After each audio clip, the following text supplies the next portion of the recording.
Still loading. Okay. Yay! All right. Hey, everyone. Welcome to another DR Live.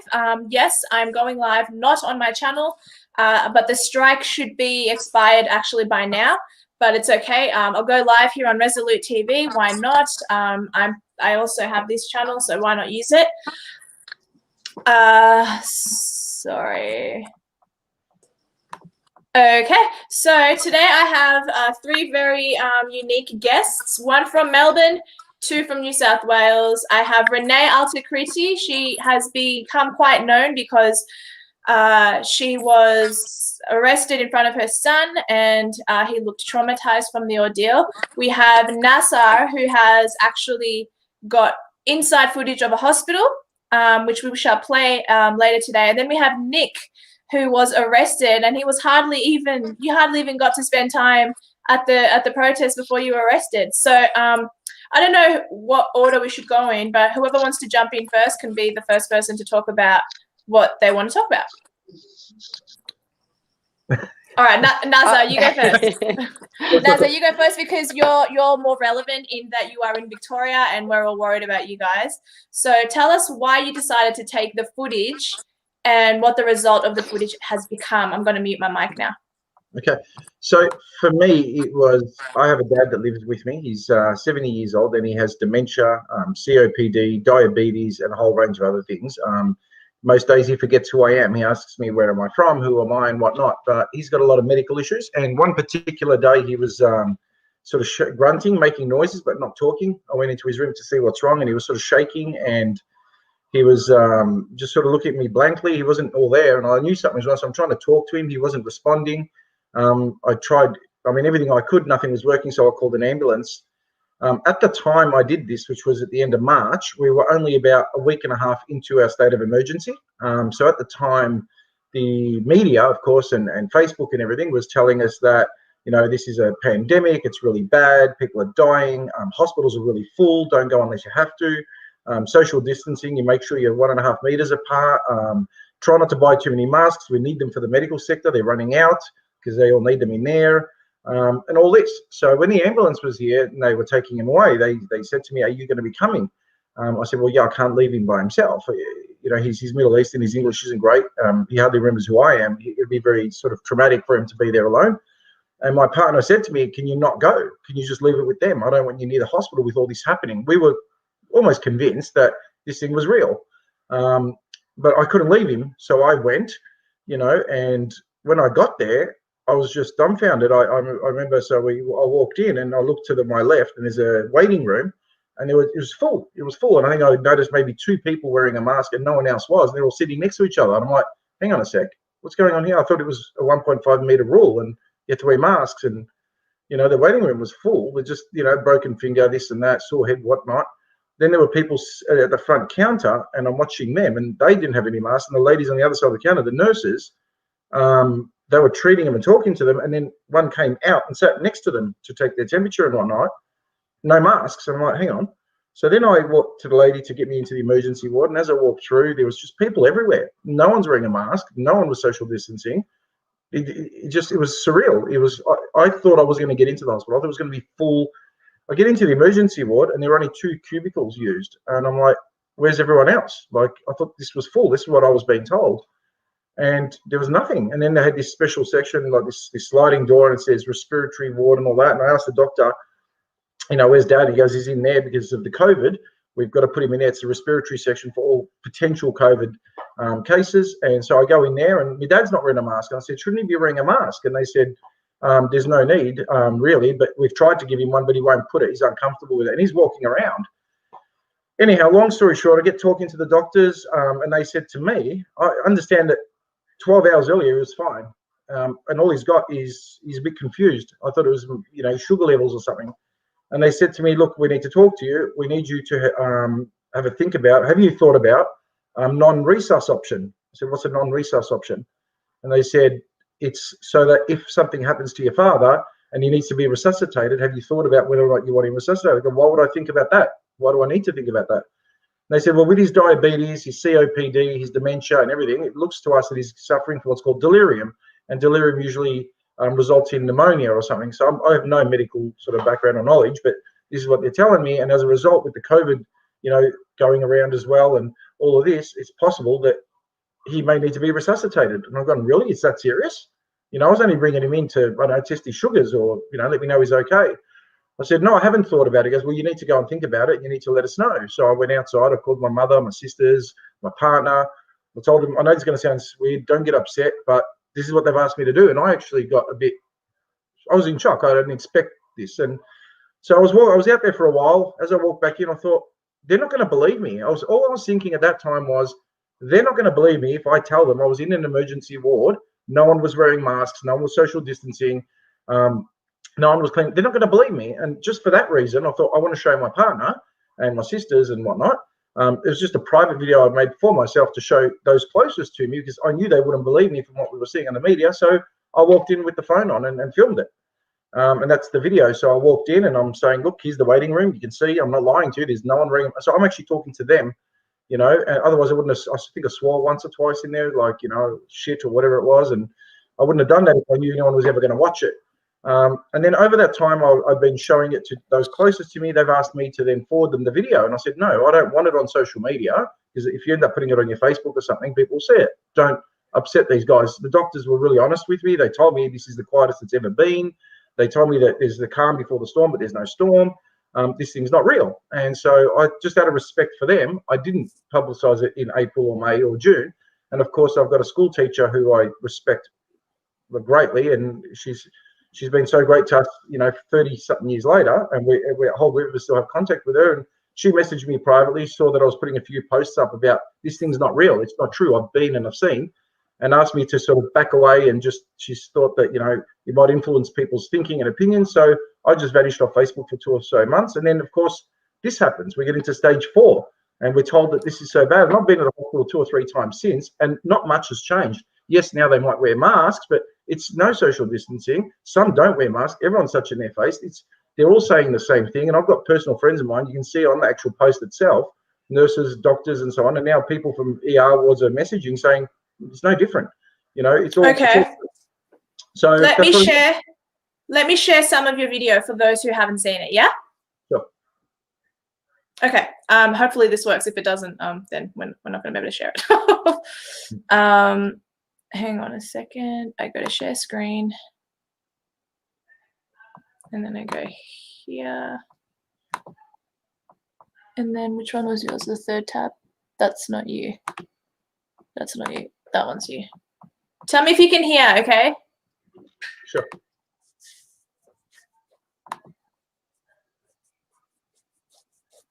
No volume. Can you hear it? No. You can't hear it. Okay. Hang on. This always happens because I am an unprofessional person.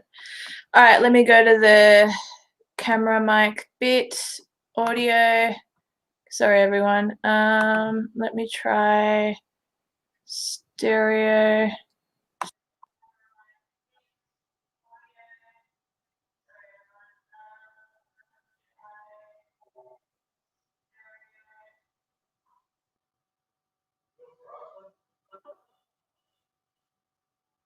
Red wristband on? Yeah, I've got my wristband. Okay. Yeah. Yep. Not a problem. No worries.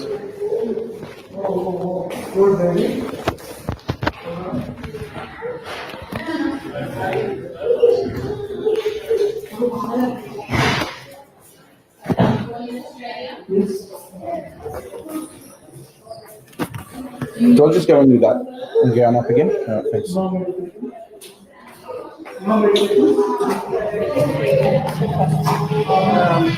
Necessarily about.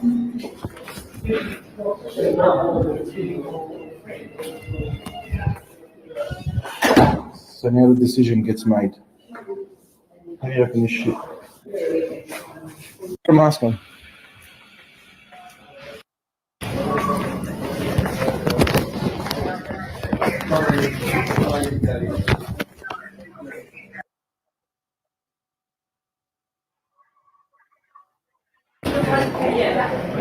I can't believe no one's wearing masks. Like, out there, everyone thinks this is like the end of the world, and here, it's just, what do you do? This is the quietest I've seen this joint Yeah, ever. that's good. I think it feels like it's going to go. Yeah. You know what I mean? Like, Yeah, it just yeah. feels like this calm Before the it's storm. all shit. Yeah. There he is. Yeah, I've just spoken to my partner just to make sure about the resus thing. Yeah. Oh, yeah. Okay. Yeah, no problem. All right. If you think, say there's, I don't know, pneumonia or whatever, anything happens, and yeah, just do what you got to do. All right, fair enough. Yeah. So I think the nurses called you back because they're having a hard time. Oh, they need me again? Yeah. I got him to sit down. Oh, did you? I kind of just yelled at him. I went, Yeah, good. That's how you got to do sit it. down, and he just looked at me, and I'm like, down. He's like, yeah, he just sat down. Yeah. That's how you got to do it with him. I just kind of thought, old Arabic man is probably Yeah, not going yeah. to listen to me if I.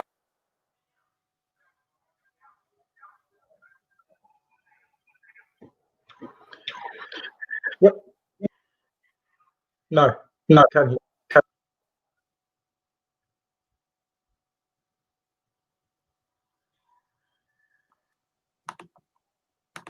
You can now? Yeah. Okay. So that was your little experience in there. It's completely empty, and then the guy even says it's been the quietest it's been in a while, and you even talk about, oh, no one's wearing a mask. So that's really, really interesting. I myself have been to a New South Wales major hospital. I'm going to release a video of the footage that I personally got with two friends, in the next coming weeks. So that was your experience. I thought now we would jump to Nick because you were at the most recent protest. Tell us what happened, why it happened. You sort of went to a cop and said, oh, you're not wearing a mask. Why aren't you wearing a mask? So go ahead, Nick. Tell us your story. I'm going to mute my mic. Yes, so I attended the Freedom Day rally down at Sydney Olympic Park, and when I turned up, there was just a ridiculously heavy police presence, but I still thought nothing of it because I just didn't think that we were in the sort of position where we were. I thought maybe they thought a few of us might have gotten out of hand, so they were just there for that, but I remember hearing before it started, one of the senior cops there told the guys, go after the ones with the placards first. And I sort of brushed that off and thought I must have misheard and all of that. So the thing started, and it was all very jovial for however many minutes. And then the police just came in and started tearing people away, and very violently towards a lot of women too. I noticed early on.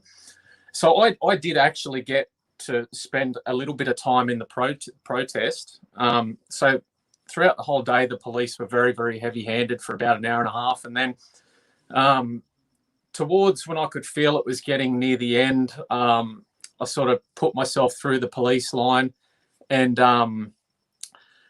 then sort of got myself off to the side, and I thought, I'll stand on a wall, and I started filming a few things, and there was a couple of guys getting arrested. And if there's one thing we've seen, particularly from Renee's incident, you've got to record these things wherever possible. And then out of nowhere, these two officers sort of picked me out, and it was my turn to get picked on. So obviously at first I sort of argued with them for a moment, and then I sort of quickly realized that wasn't going to go anywhere because they'd given me a move on direction, told me the whole spiel. And because I realized it wasn't going to go anywhere, I thought, all right, I'll get the officer's details and I can follow it up later, which I started asking them for their details in writing. They basically declined to give them to me, and within about 30 or 40 seconds of ignoring my request and repeatedly asking me to move on, they just grabbed me. One of them put me in a wrist lock, forcefully dragged me. I kept repeating that I'm not resisting, I'm not getting aggressive, anything like that. And for some weird reason, they took me about 10 meters away from where I was, up a small case of stairs, and threw me behind into the ground behind a hedge. I don't know why, but fortunately some other people there, for the same reason as I, filmed it, which obviously offered me some kind of protection. But in the end, I ended up getting a $1,000 fine for not following whatever the COVID-19 regulation is. Once they actually arrested me, amongst other things, I kept repeatedly asking these officers for their details because they weren't clearly displayed on their uniform. And every time they sort of declined to give them to me. And by the end of it, they handed me the fine. I started to walk off and I asked them again, can I get your details in writing? And they told me it was on the fine. And at the time, obviously a little bit, not in a great headspace, I wandered off. And I found that even in that moment, the details weren't on the fine, and I never got the guy's details at all. Yeah. And so, yeah, that's basically the gist of it. No, I gotcha. That's really, really unbelievable that our police are behaving in this way. I think, Renee, your story is probably the most well-known at this stage, at least among this panel. But I do want to play a little bit of your own experience as well, Nick, so that people can get an idea of what it was like. So let me just first change the audio, so you guys won't hear me, but you'll hear the right audio. So I go to the speakers, and I think it was, oh yeah, speakers, yeah.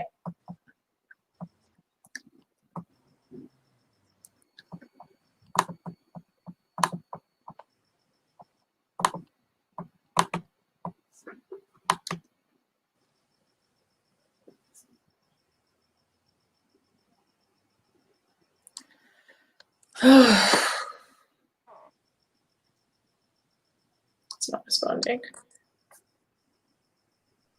While we're waiting, actually, I don't know if you can hear me, guys. I saw what happened to you, Nick. I was standing up near the ice cream shop, and they'd pulled Joe McHale's, the guy who was helping him film, because they'd just detained Joe.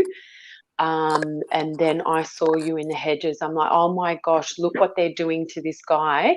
I thought they'd thrown you over the hedges so they could basically treat you how they want without people filming. And then I saw people moving in, filming from in front of me. So I thought, okay, someone's filming it. But yeah, same deal. No issuing officer on the infringement notice. And I believe you would have failed to comply with the COVID direction notice, $1,000. Yeah. Yeah, so that's what they're slogging everyone with. And it's just a fear tactic. Sorry, Dia, you're ready to go. But I was watching what happened to you. They had you on the ground. I'm like, oh my gosh, has this man committed a crime? Has he shot somebody? Has he stabbed somebody? Like, they were treating you like you'd literally, done some damage to someone or something. Yeah, that's what it felt like. Yeah, crazy. Yeah, no, I was surprised, and I was surprised at how quick they went from 0 to 100. Yeah,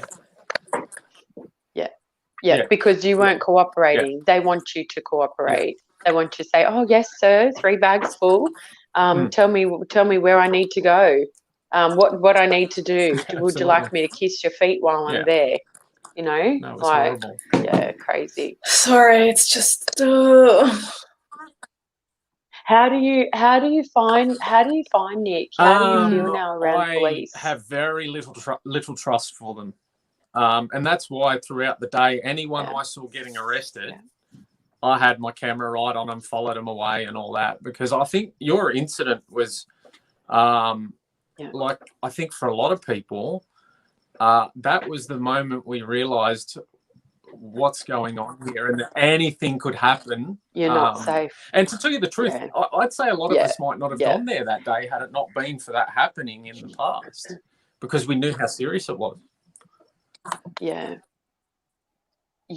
because leading up to the Freedom Day on the 5th of September, I really hesitated about going. I've struggled a lot with, and I'm a real fearsome person. So I've really struggled a lot now with, okay, I don't feel safe. I'm not going to be safe. If they are capable, and this is what I say to everybody, if they are capable of doing that to a mother and a child back in May at the start, when I was so peaceful. There was literally 20 or 30 of us in the street. We were abiding by their bullshit COVID regulations too. We're keeping distance. We were, not gathering in groups. It was just me and my son.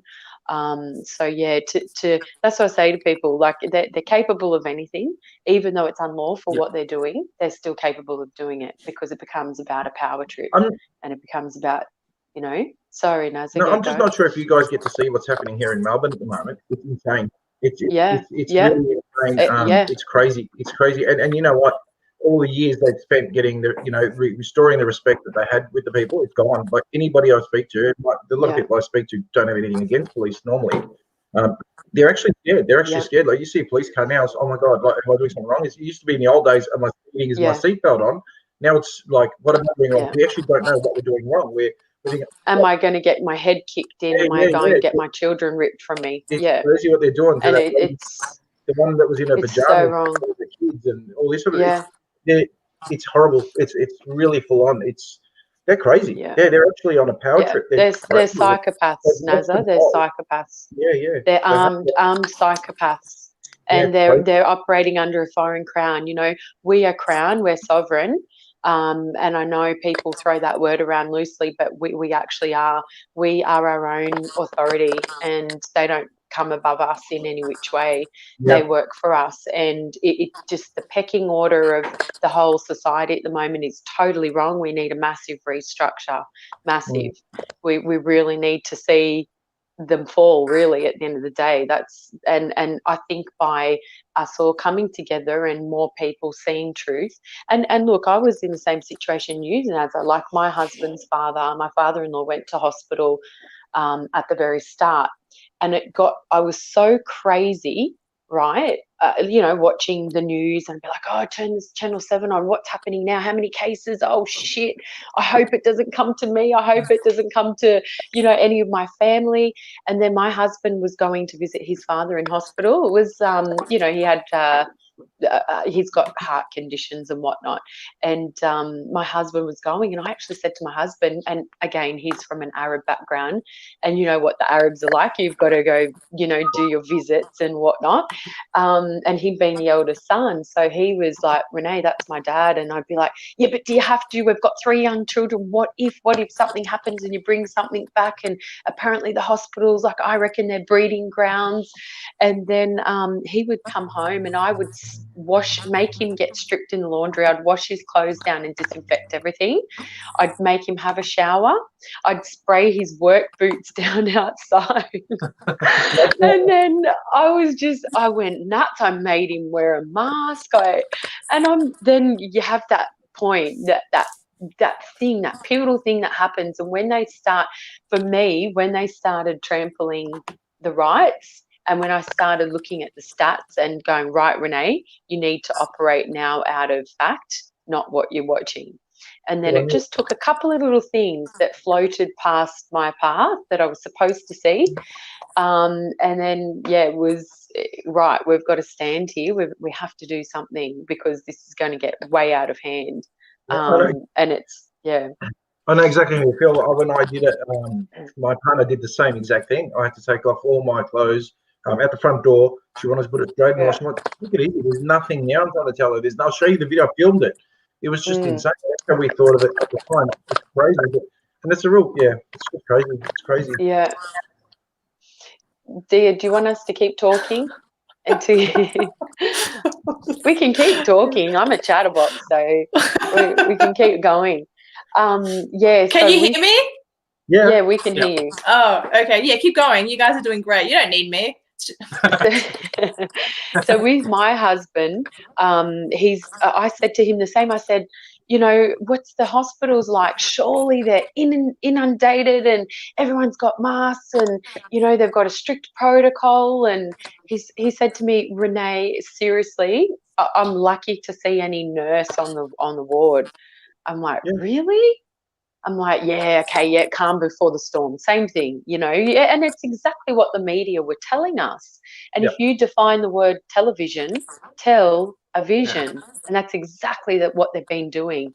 And my grandmother's in a retirement, a nursing home, and I want to go visit her. And obviously I'm not going to get the flu shot, but I spoke to them and said, look, I'm coming to see my grandmother. and they're not going to be able to stop me because I've had enough. I haven't seen her since January. And, I'm saying, what's the protocol? I was writing down notes and thinking, right, am I going to come in full force here and, blurb out, our rights and whatnot? But even my grandmother said, I said, Grandma, where have you been this week? What have you been doing? Have you done any outings? She's like 5 hours away. And she said, no, love, we go on the bus, but they won't let us off. We're not allowed in the shopping centres. Normally they'd allow them with their pocket money to go into the shopping centres. My grandmother's done her time, she's 80, 89. And it's like, is that how you're going to let my grandmother go? Like, she loves shopping. She's from England. She was a real shopaholic. And she's like, Renee, I just want to go shopping with my own money and buy my own things. And anyway, so I said, Grandma, it's all bullshit. Turn off your TV.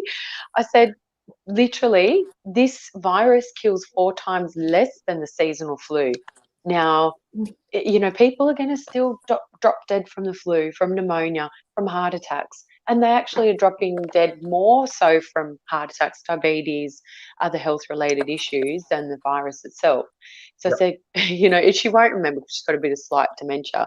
So, it's all about, some people are just so focused on the story, but it will take a little incident for them to see or something to flash in front of their face to wake them up, as we've all experienced. So I think... So have you all come to the same conclusion? Sorry to finally jumping back on my own show. No, Have you guys all arrived at the same conclusion? Do all of you believe there is a virus, or do all of you believe there is not? Now, Nazar and I were talking off camera. I know he's of the belief that there is no virus.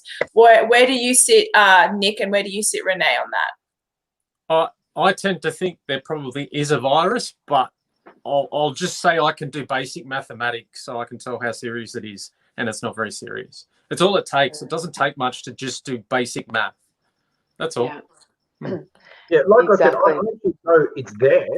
It's just I don't know anybody that's got it, and no one I personally knows anyone's got it. And like Nick, I've just done my basic math, and like Renee, you just said, 2019 we had no COVID, and 4,000 people died in Australia from the flu. 4,000. We've had 800, and then we say die from COVID-related death, not just COVID. No one's been able to tell us yet. No one's been able to tell us how many people actually died from COVID. Well, with Nazar, if you actually look at the statistics now, because there's investigations operating worldwide, and Australia haven't done their own, of course, because they're gonna look like pigs in mud, really. But at the end of the day, if you're talking about certain like US and certain European countries, apparently out of the actual virus and how many people have allegedly died from the virus, or it's on their death certificate, only 6% of those are actually true coronavirus stats, and they're all over the age of 75, 80. So more people are dying. Less people are dying in old folks' homes than last year as well. Yeah, you guys see that? Yeah. Well, Dia, have you heard of the 2 children that have passed away? There's been a small handful that I know of, and I've had to stop. I've been so inundated with informational messages, so I've had to stop reading them. But I know, and I've seen stories and reports. There's been a few children now that have died from the actual coronavirus test because the nurse has actually gone too far into the blood-brain barrier.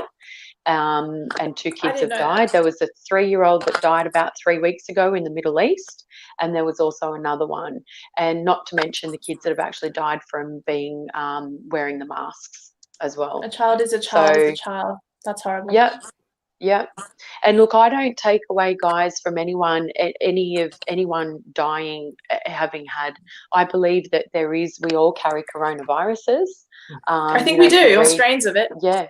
Yep. And the tests were actually, they were sent out to Australia 2019. Why they do that when the virus didn't actually hit to 2020? There's major discrepancies there. I think people really need to take off the blindfold. You know what? If people stop drinking the fluoridated water, and that's a whole nother thing to get into, and decalcified their pineal glands, I think. And that's actually, funny enough, just got me thinking. I put a reverse osmosis on my tap probably about 9 months ago. So interesting that. I mean, But highly worth it too for those who haven't got one and who drink tap water. I was a big tap water drinker and nothing but RO now. I'm a real advocate for it because they're putting shit in the water, shit in our air. It's just crazy. All right, you good to go, Dia? So have I got some footage to download later on? These police have been unreasonably aggressive. A lot of people arrested. I've got footage of a woman pushed over, grazes all over her back.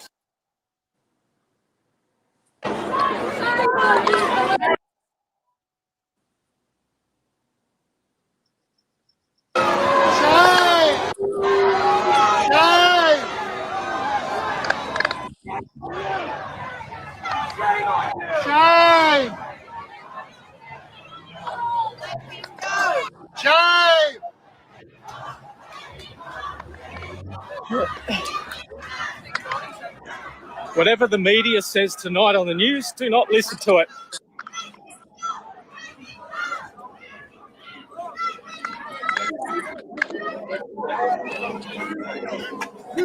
I'm not doing anything wrong.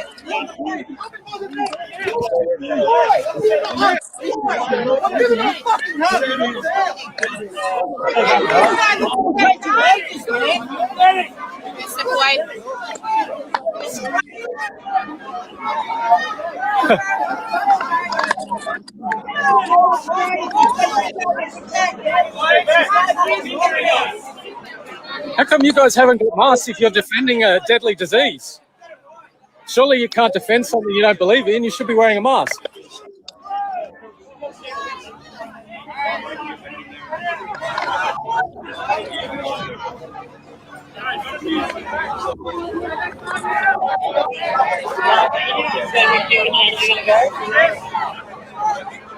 Can we get...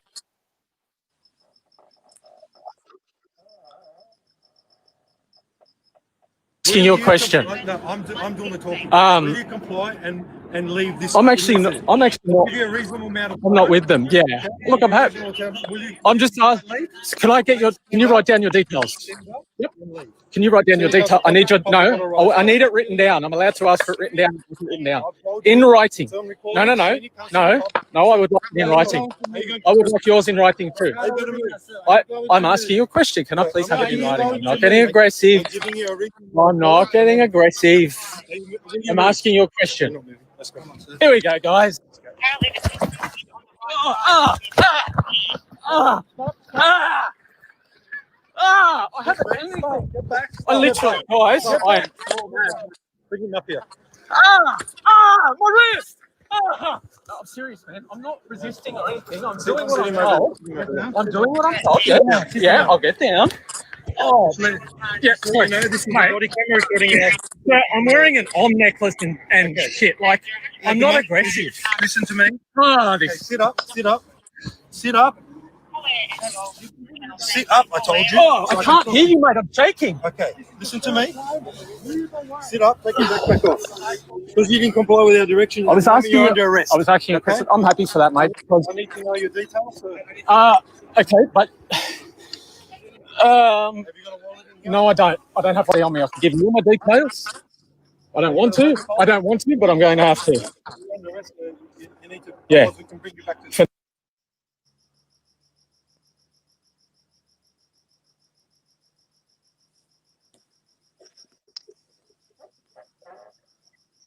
Nah, can you hear me?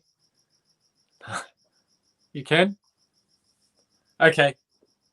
Yeah, so they so you see I wasn't aggressive. I mean, I got treated like a guy who'd just pushed over a granny and stolen a handbag. I just can't believe that they are treating people like this. And to tell you the truth, like compared to the way some of the other people were treated there, that was still complimentary. I received 5-star treatment compared to some of the people. There was a lady actually, Nick, her mother lives in the street behind me. Funny enough, she noticed me and she said, Renee, I got one of these fines. I said, yep, I've seen it. And I've seen it because four people I know personally had actually been detained as well. They locked her wrist as well, like they did with me. Only difference is, I think, from all my adrenaline leading up to it with my son being there, I didn't actually feel the pain until later on that night. Can you hear me? But from the pressure, they actually, from the pressure, they actually broke my watch band from the transport, and I've still got pain and fluid in running down my into my phalanges in my fingers. But yeah, just crazy. I did see, and I saw them going through your backpack as well. They'd gone through, they'd trespassed on your property as well. So one of the other things you don't see, if you slow it right down, when I was put in the lock, I had my phone, it was in this hand recording, so it was locked in, which was good. But an officer that was addressing another guy that had just been arrested leans in and tries to smash the phone out of that hand. He didn't connect with the phone, but he connected with that hand. I thought it was one of those two arresting officers, but if you sort of break it down, you can see this other officer just come in and try and whack it out as well. So, I mean, eventually I'll put in some sort of formal complaint. Not that I'm expecting that it'll go anywhere, because at the moment the government seem hell-bent on protecting police at all costs, but yeah, I'll put in a complaint about it. Do you think that, I mean, you two are in a club, and Nazar and I, whether he realizes it or not, I'm in the same club as him because I have secret footage in a hospital too. I just haven't released it yet. But the point is, you're all in these particular clubs. Do you think all of these people need to like unite? I'm part of an organization. I'm one of the chapter leaders of hugs over masks. So basically you encourage people to hug instead of, wearing a mask. And that's the point of some of these. There are all these little organizations popping up. Do you think us like congregating how we are right now to talk live how we are is a good step forward? Because like I might get censored tomorrow. I don't know. What do you guys reckon? Yeah, look, I don't see think, sorry, Renee. Yeah, go Renee, and then Nazar, you can go right after. Yeah, for me, it's like the school kid that gets in trouble. You don't want to feel like you're alone, even though you feel the pain that the other person's going through. Like I find now watching arrests, really we should be calling it unlawful detainment. Temporary detainment. Yeah, I actually find it really, really disturbing. I get really anxious. My hands start sweating. No, yeah, I get comfort in it because I was once there. I thought that's what you were literally going to say. No, I find comfort when I talk to the person, like I'm doing with you. Like I find comfort, yeah. But when you're actually watching the footage, it's that post-traumatic stress trigger. It's a trigger. So that's unfortunately, even my kids tonight, like on most nights, if we hear sirens, we live a couple of streets away from a main road, and you hear sirens every now and then, and even my kids jump up, and even tonight my son said, "Mum, are they coming to take us?" So it's not just traumatic. Yeah, and he's 3, and he only just turned 3, so he's been saying this for the last 5 months since the incident. He wasn't the one in the footage? No, my younger one. So Isaac's my middle, and the younger one has got that real trauma around the sirens. And your son, by the way. Sorry. Your son in that video, and how he's like he kicks the cop. He's protecting his mum. Your son is like a little Australian hero. We're gonna watch it soon after Nazar's comment as well. But your son is awesome. Your second is so cute. What a hero. Thank you. Yeah, you go, Nazar. I'm sure I'll be talking. I don't see anything wrong with all these posts, all these conversations. I mean, if you think about it, we are all being exposed to mainstream TV, radio, news, and they're telling us their version of what's happening. And no one's putting someone like you guys out on the mainstream to give, and like Nick said earlier, facts. Just give facts, just give numbers, give real facts. What is the percentage? You know, what percentage of people being tested are getting it? What's the false positive rate? Of the false positive rate, how many of those positives are asymptomatic? How many of those that have symptoms are actually making it to a hospital? And of those, how many are actually dying? And of those dying, how many didn't have any previous conditions anyway? What are the facts? Just tell us the truth. And I think if they broke down the facts just as they do on TV now, but in actual real figures and in lay terms for people to understand, I don't think anyone would be believing this. The problem is, it's not their fault. I said in my post, don't hate the person, hate the behaviour. You know, and I don't hate the people for what they're doing. I hate their behaviour. Don't come and be a keyboard warrior and attack these people at Dio and these stations and these people say they're wearing tinfoil and that. Don't do that. Go and get your facts. If after you've got unbiased, objective facts, you still feel strongly about it, go and say and do what you need to do. But you're only operating off what the people who are doing this are telling you. So, of course, you're going to believe it. It's, you know, don't make uneducated opinions. And so I think what you guys are doing, you know, hugs instead of masks, I think the protests, I think all of this stuff needs to be done more. It's the only way that, you know, you said, Renee, yourself, until you experienced this, that was when the penny dropped. For me, it was walking into that hospital. You saw probably a minute and a half of a 4.5 minute video on its own. If you go onto the post, you'll see it in detail. It's amazing. That, for me, I'm glad I experienced that, because what would I have been like if I didn't? You know, who would I be asking? I'm very opinionated too by nature. You know, and that really annoys me. And for me, it's not a big deal because, as I said before the show, I was saying that, you know, Blue Solar, where business is booming for us. I've just hired 3 new people. It's not an issue for me financially. We're good because people are home, working from home, bills going up, they're asking us. So I'm not worried about me.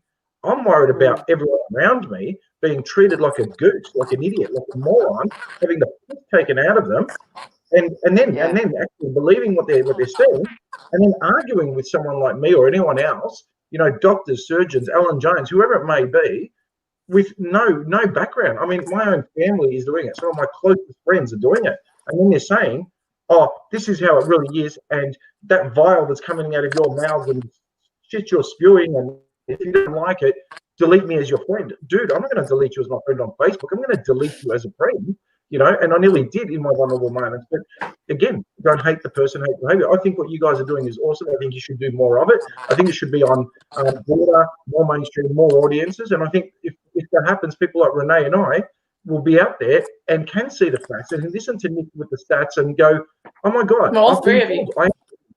Yeah, all of us, you know, we've all had that moment. And then realize I am a goose. I've been fooled. These guys are taking advantage of me and my vulnerability and my naivety and my, sorry, no offense, lack of intellect. And, you know, maybe this thing is not real because I don't know anybody that's got it.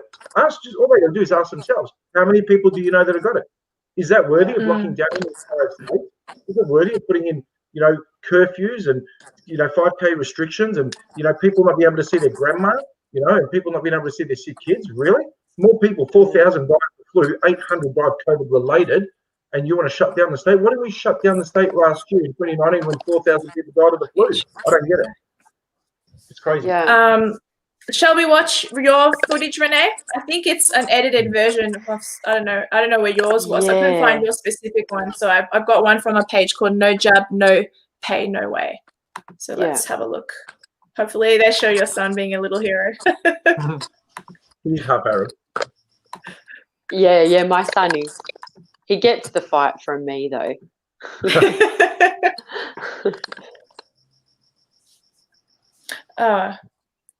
You can't hear, can you?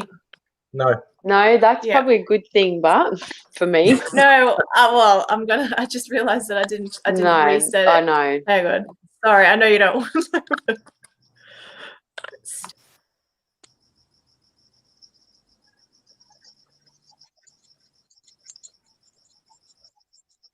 And I think, you know, sorry, yeah, it's good to go. You are not. Come on, man. Oh my God. What is she under arrest for?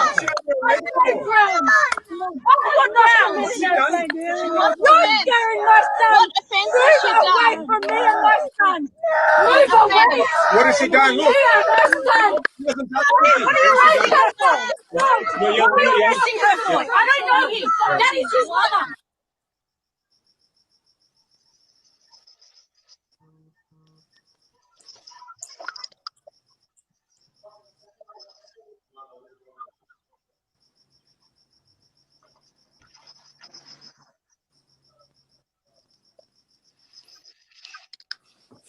While these lockdowns are in effect, every Saturday from 2 to 4 p.m, I'm going to exercise by walking around our state Parliament House.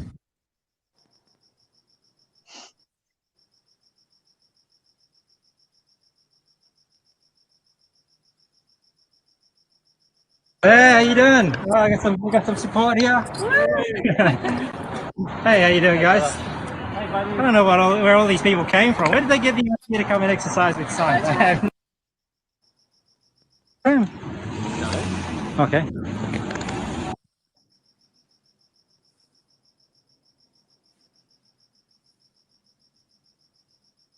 Is there a law that says I can't carry a sign while I'm exercising? It depends what the sign says.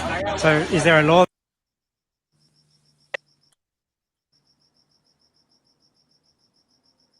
You guys are public servants.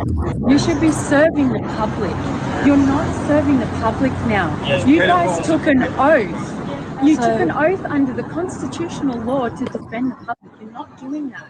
You know, I don't know how you guys can go home in honour tonight and try and infringe me with the notice, which I don't consent to, because we're doing nothing wrong. You guys should be here holding the signs with us, defending us. So I don't consent to what you're doing. Look at this. Okay? I don't consent. We're acting safely. We're not acting in aggression. So I do not consent to giving my name. There is no name to give. Exactly. Am I under arrest? Am I being detained here? No, I'm just trying to speak to you. Thank you. Okay. Thank you. So I'm not under arrest, am I? You are not being detained. I'm free to go. I am asking for your name because I do believe you're committing an offence. Do you understand that? I'm not committing a crime. I'm being detained. I understand. Am I being detained? No. Thank you. Have a beautiful day. Thank you for. I hope that you're all here supporting and caring for us. Maybe you guys can carry a sign too. I'd love to. Okay. I am going to be asking for. Okay. I do not consent. I understand that. You guys are good people deep down. So have a beautiful day. Sadly, you have to do this. Thanks very much. It is because it's our right. They're doing their jobs and look what they have to. Yeah. I have 3 under 6, and this is what I'm teaching them. I go to sleep with honour at the end of the night, with honour, knowing that I've defended my rights. I'm here fighting for not just myself and my kids, but for your children too. That's right. So thanks, guys. Have a good day. I'm going to keep walking.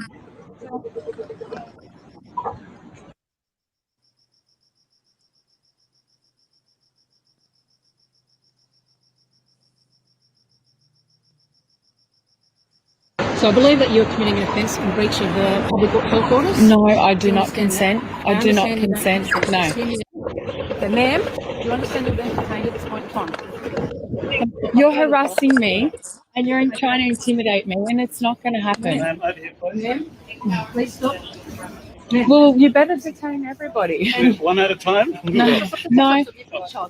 I'm a woman of this land, and you do not need to know who I am. Are you refusing? No, you're not going. I am detaining You you. don't. No, you're Just not so you're detaining clear, me. I am. No, you're not. On what Okay. grounds? Have I committed an offence? I believe you Have have I committed acted an offence. unlawfully? No. Yes, you I have not. I have not committed a criminal offence. I will not be detained, and I do not. You're Let's do scaring my this so son I here. can give you're scaring yourself. Let's give opportunity. I want to get your name so I can give you a formal. I am not going I to do not give you want my to name. I take do you not back to the consent police to station. giving you my name. I don't want to do That's that. not going to happen. I have not committed a criminal offence, We believe you have. but I have not. And I have a I local have power. not. No, you're not free to go. Yes, you are not free to go. Don't touch me. You are not You free need to go. to take Do you your hand understand? off me. You're not You free need to to go. take your hand off me. She's asking you to remove You need to remove your You're hand now from me. under arrest. No, I'm not under arrest for anything. I am not under arrest for anything. No, I'm not under arrest. Have you for got someone here to anything. take your son? No, I don't. My son's with me. I'm not under arrest. Why is she under arrest? You need to get your Why is she under arrest? Can you grab Victor? Can you grab Victor, please? Immediately. Why is she under arrest? Why is she under arrest? Why is she under arrest? Why? Why is she under arrest? Why is she under arrest? You were scaring a child. You were trying to make a point. She has done nothing illegal. She has her son with her. Embarrassing. Can you please not get so close to me? I was social distancing. Prove it. You have come within a metre and a half of me. I've been social distancing.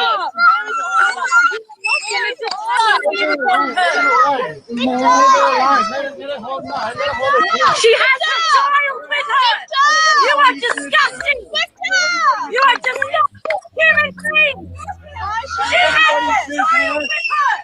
Everyone you choose her. You choose her. You choose her. Everyone you choose her.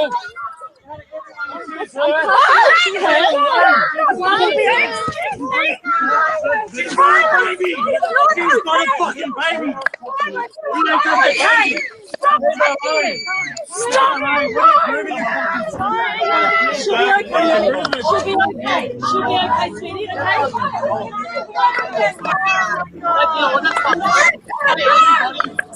What's your name?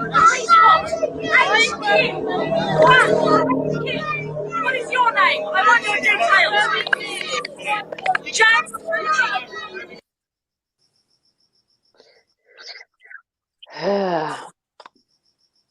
That was very hard to watch. That's very disturbing. Yeah. Wow. Oh. I actually forgot how bad that was. I didn't know how bad it was either. I watched that so long ago. Shit. That hurt my heart. Are you okay, Renee? Yeah, I'm okay. It's funny, you go through the first couple of weeks after it. I was so strong, and should I have asked you first? No, that's okay. No, It's part of the healing process. The first couple of weeks after watching it, I was so strong, and I was able to watch it fine. And then it went from being able to watch it just with the sound off, because the sound was a real trigger, and then not to watching it all. So, I felt really angry and frustrated. And going back to what you said about doing the hugs over masks, I really feel we all need to band together and really, whether it's a class action, we need to not pay the fines, because I haven't paid mine and I won't be. Not pay the fines. And I think we need to privately prosecute the officers involved. And I've got all my officers' details, and I'm going to subpoena the rest of them as well. I'm just not in a rush to do it. I think the healing is the most important. But at what stage, watching that, it's like the anger. That was intense.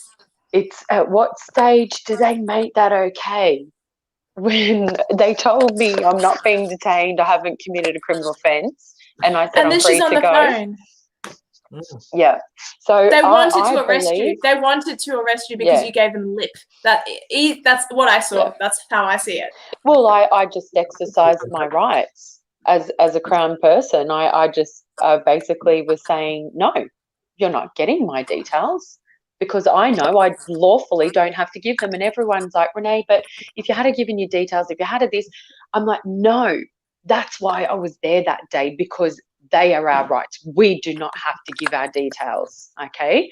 So when people can wrap their head around that they actually don't have to engage with the police unless they're being detained for the purpose of a criminal investigation, you don't have to. And if it was such a crime not giving my details, then why was I not charged with failing to give my details? I wasn't. I was released nearly 5 hours later. No food, no water, no phone call allowed to be made.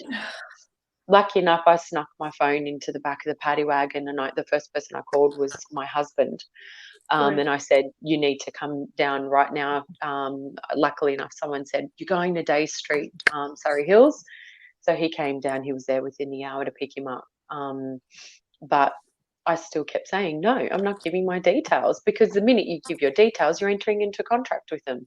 For me, I ended up under duress giving my details at about 4 hours after being detained, because I have children to come home to. And I knew that if I just gave them my details, then I was going to be released and I could fight the matter at another stage. How is your boy? Does he have any PTSD, or is he resilient? Is he okay? Look, he's resilient, but we all are resilient. Myself and my family, and that's just the way I brought my children up. I've never sheltered them or hid them from anything. I've always been very open and transparent with them, with the way that I've brought them up. And as you can see, the way my son behaved that day in fighting for his mum, that's exactly that's the best warriors. part of the whole thing. Yeah, but we all do, Dia. We've all got post-traumatic stress. We all do. I think probably even my husband. For us, it's being around the police. It's seeing arrest videos. It's and detaining videos, and what I don't get though is, how do the police officers, like, everyone has some sort of moral compass, unless you're a real psychopath, satanic moron, like most of them, I'd say.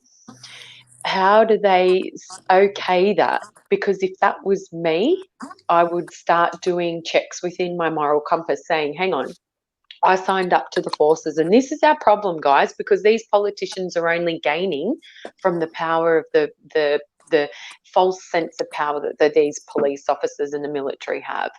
So should they step back and say, you know what, we did not enter, the forces on these grounds, that we were going to be ripping children from mums and detaining people who have a right to voice their opinions and exercise their rights, a right to protest, a right to congregate.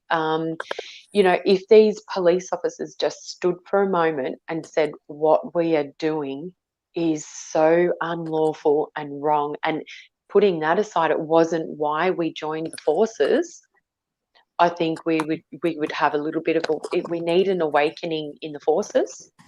And then I think that they're going to lose their stronghold, because the officers right now, the police officers, are actually the ones who are creating the fear as well, being the presence on the street, presence at protests. And the same, Nick, like when you said you walked down into the street, I knew that it was going to be like that when I went there, but I decided that I still had to keep standing strong.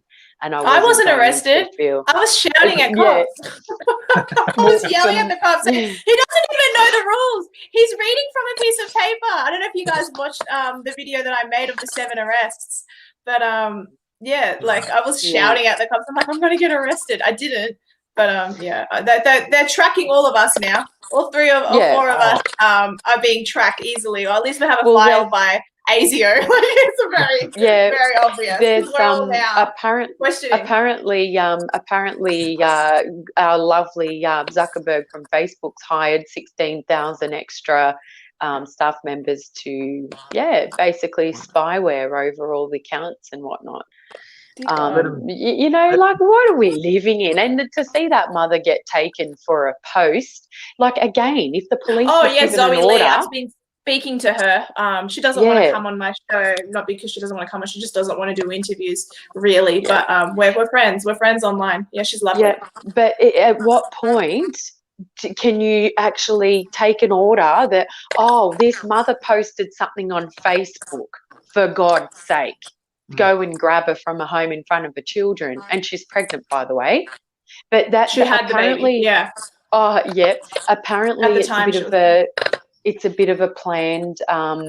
They take down the vulnerable, so the women, children, the elderly, in hope that the men around are going to arc up, and then that'll create a really nice story on their news, on the 7 o'clock news. If you guys notice that helicopter hovering at Olympic Park for 2.5 hours, mind you, it costs $10,000, $5,000 for, I believe it's 10 minutes in the air. So why do we need taxpayers' money? Not only forget all the police presence, but why do we need all the taxpayers' money to go towards having that helicopter hover in the air? Because they're just trying to get shots, and they'll, they make us look out as if we're, some sort of aggressive psychos, when it's the opposite. Like, if you just, I urge everyone to come out and actually have a look. The presence of an actual of a march is it's uniting, and people aren't there in anger. We're against it, and that's why we want the deep state's agenda brought to its knees, because we don't want that. We live in peace and harmony. But yeah, it's there has to be an awakening in the forces, I really feel, and people like us who have suffered at the hands of these psychopaths, I believe we need to stand together and do some sort of action against them, because it might make, if we do go down the avenue of, say, private prosecution on the individual officer, so you get them in their private capacity, I think that's going to deter a lot of officers moving forward, making unlawful detainments. Because they'll think twice. They will think twice, for sure. No, that's okay. I was just going to say, some of the viewers, this is now the question portion of the evening. I'll only put up like 5 or 6, and then we'll all bow out. How do we restore genuine democracy in Australia? I figure we'll start with Nazar, because he's been in Australia the longest. Are you the eldest on the panel? Sorry. So that's rude, isn't it? I didn't get to ask. Was your son put in the back of the van with you? Was he to the police station when you were arrested? He was put in the middle, and I was thrown in the back. Wow. Yeah, and they kept me in the back for about 15 minutes, and they took him. So I don't know where he went. And I demanded, I said, you need to bring my son to me now. He's extremely distressed. He knows no one here. And quite frankly, I don't trust anyone. You need to bring my son to me in the cell. No, that's not going to happen. I said, but he's my son, and I'm demanding you restore my property to me. Like, he needs his mother. I'm still struggling with what I saw. It was just horrific. And what was really concerning is, with Nick especially, was when he said earlier, and this is how I was treated, I had the 5-star treatment. I think that's happening. I think we're all becoming more and more desensitized. We really are. We're actually thinking, for Nick to say that doesn't make it okay. Or, that doesn't make it at all okay that you were treated that way. And because someone else was hit across the head and thrown to the ground, it's actually desensitized us to a point where, I was okay. They only grabbed me. They only twisted my arm. They only hit the phone out of my hand. Only this guy got that. It doesn't make it any better or worse.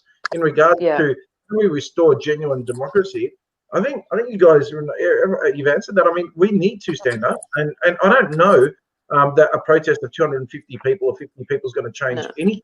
It might change 1 or 2 people's minds. I was under the impression when this was happening that there was going to be 200,000 people in the streets of Melbourne. I think they thought it might be possible too, and that's why they closed off the roads. But unless everyone gets together, I mean, what's ironic is we all want the same result. We all want the same result. We just want this thing to end. Others want it to end by listening to our Premier in Melbourne, for instance, and want everyone to wear a mask and everyone to believe in this shit, but they just ultimately want us to wear masks and believe in it so that it can end. We just want it to end, but we know it can end now. There isn't enough cases. I mean, where they allege this thing even started, it didn't have the laws that we have here in Melbourne. In China, they didn't have as strict as we do. It's just, we just need to get together, and if it is, individual and private, I guess, not persecution, I shouldn't say, but, getting these people, making them accountable, that's a start. For me, I just think we all need to get together on a big scale. That's the only thing that's going to make a difference, and how do we do that? As soon as anyone says that, there's a knock on the door, you're being arrested, you're being taken away. I just think, like you said, don't pay the fines, get together, stand together, and you know what? I'm not being rude, I'm not being heroic, but so what? You're going to get arrested. You're going to sit in a cell. So what? You know, there were people that ran up a cliff one day knowing they were on the front line for certain, I'm going to be killed when I get over that hill. But you might give the guy behind you a chance to get across. You know, and then today, years later, we talk about our Anzacs, and they were sitting there fighting, knowing they were going to die, and still did it because they knew if we don't do this now and die, my kids, my grandkids, they're going to die anyway. You know, so I have to do this for them to have a chance, just have a chance, a possibility. There was no certainty, and yet they still did it. We're not talking about dying. People aren't shooting us. They're throwing us to the ground. They're twisting our arms. They're putting us in a van. They're stomping our homes and breaking our doors. They're arresting us in our pajamas. We're not going to die, but we need to stand up. This is insane. It's insane we're letting them get away with it. And you know, if we are a democracy, if we're a genuine democracy, if we are a democracy, then where's our you know, where's our right to protest? Where's our right to voice our opinions and concerns? Why is only mainstream media voicing one side of the argument? It makes no sense, you know. Well, I saw Nick, I was going to say, I shared a post. Since the start of all this, I've really felt that we need a massive presence from the Indigenous tribes, and I really feel that's our hope. I just feel that that's our only hope. I can't explain it, and I felt this from the start, Dia. And then I shared a post the other week. Pardon? It could be a good theory. It sounds a bit random to me, but maybe there's something to that that maybe is over my head. Sorry, I just want Nick to get a chance to answer that question. We'll move on to another question. Yeah, so just on what Renee's saying, there is actually a mob up in the Northern Territory who are starting to use our laws and the system against them, and they're coming forward. And there's a big movement. Watch out for it. Something's happening up there. And I literally saw that the other day. Yeah, there's something really exciting there. It's not necessarily them versus white Australia. It's a very uniting movement. It's whatever's happening up there is good. But, I shared it the other day. Yeah. So look into it. Yeah. But the other thing is like I say, using the system against them. So for instance, the worst case scenario with this fine is that I'll have it tied up so much in the system that it'll just get thrown out eventually before it even sees a courtroom.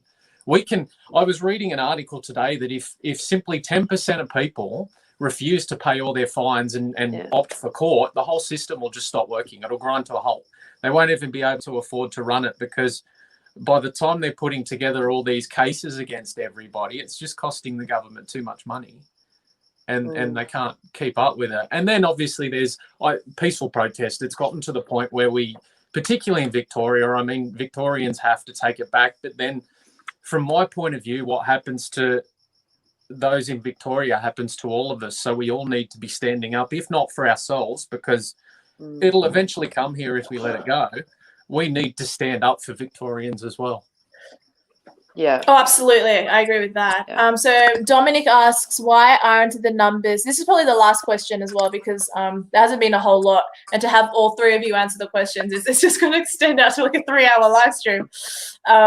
Why aren't the numbers coming to rally every week until the scamdemic ends? What's got everyone's tongue? Does anyone want to attempt to answer that? Does anyone have a theory on that? Definitely. Go ahead. I think definitely the police presence.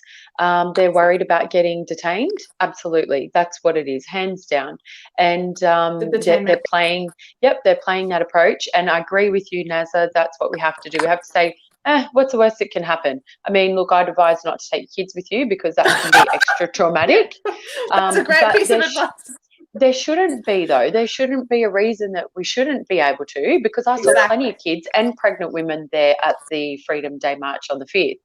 But I just think the fact that the police are psychos right now and they're capable of anything, as you saw with me, that it is safer to not put your child in that situation. Hindsight is a great thing, but definitely I think it's the police.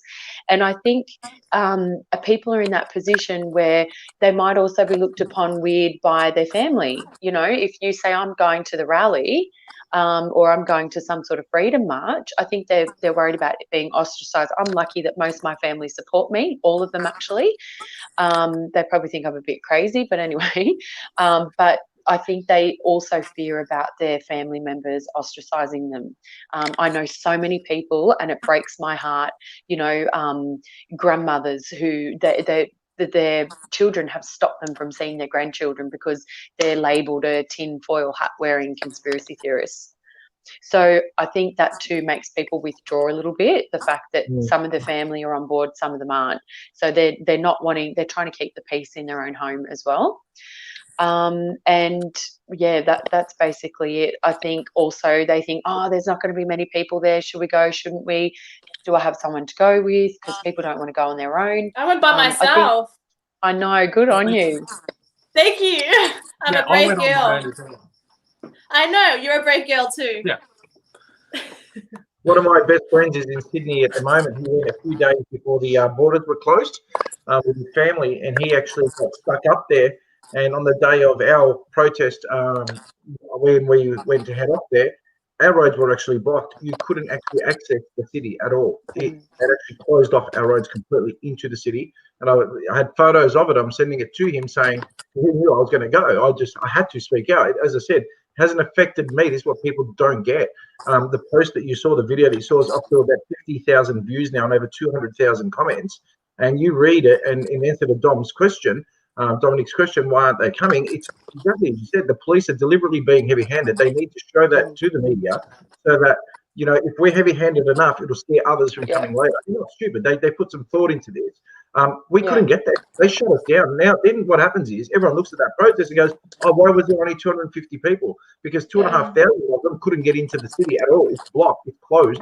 We can't physically get there. And I only live 30 kilometres from the city, and I couldn't get in there. So it's just insane. It's crazy. Nice photo, dear. Some random girl gave it to me. Some girl that I accidentally met up with. I think her name was Renee. Funny enough, I would encourage everyone to wear shirts. Yeah, because the placards can get a little bit in the way. But I've got a shirt printed now, so that'll be my new trademark. What's your shirt say? Hugs over so masks? on the front, no, it says lawful rebellion. On the back, it says when injustice becomes law, resistance becomes duty. So yeah. So with all three of you, can we expect anything? Nazar, are you gonna start infiltrating every single hospital in Melbourne? Funny enough, what happened was I'd been obviously a couple of times since and didn't film it because I didn't think people would be so stupid they'd need to see it 2 or 3 times. Yeah, no, definitely the next time I go in, I'll be filming it and I'll be asking them the questions. On my post, if you have a look, a lot of the doctors and nurses, even from the aged care, have actually got on and said it's not changed. We don't wear masks. There is no COVID. I've got a lady who works in a very large aged care place here in Melbourne. They haven't had a single case, not one. And she's gone public on my post with that, explaining we haven't had a single, not one case. And you're hearing that all these people in aged care have got it and they're all dying and you can't see their families. So yeah, no, definitely I will be. And I'm already thinking of more ways to generate some interest. Good on you. Good on you. That's amazing. Facts, get some facts out Good there. idea. And use this post and the 50,000 viewers to maybe make a difference to. I know that a couple of them in particular went the other way already from the post. You see it. You start off with, you're an idiot. Why are you doing this? And when I explained it, they're like, okay, I get your point. Valid point, fair point. I get you now. So people will learn eventually. You can't change everyone, but yeah, no, definitely will be. I'll be doing some more about it, and I'll just come on. And what about you, Nick? Ever since you became arrested, are you back? Are you coming back? Well, when you get arrested, you're in an elite club now. I think. I know, I'm not in it yet. Like I literally never felt so supported in my life. So for anyone that criticised it, there was 10 people that, jumped on and supported. And I've spoken to other people who were arrested on the Saturday, and every single one of them has said to me, "I'll be back." Sorry, that's Dean McRae who wrote that, not me. He's calling you guys the dissident. You guys are the dissident squad. He's got T-shirts and everything. So that's good, Nick, that you're doing that. And Renee, you're doing the T-shirt thing. So you're going to keep going to these events, maybe not get arrested, but you'll still sort of show and wear your T-shirt as a form of brotherhood. Well, my whole point is I just don't want to be detained again and get another fine until my other fine's dealt with. So Who yeah, cares? that You was said why who I'm cares? being Just let them pile up. careful. Yeah. Yeah, because I did the stupid way. I actually elected to have the matter heard in court because I wasn't sure which way to go with it. Whilst I had so much That doesn't support, seem stupid. so I elected to have the matter heard in court, which isn't until bloody December. So I've got to try and keep out of it. I just don't want the judge to have another thing to say, oh, look at her, you know, she's back out there and she keeps on, you know, blah, blah, blah. So I'm trying to deal with that. And of course, I definitely want to seek some sort of, what would be the word?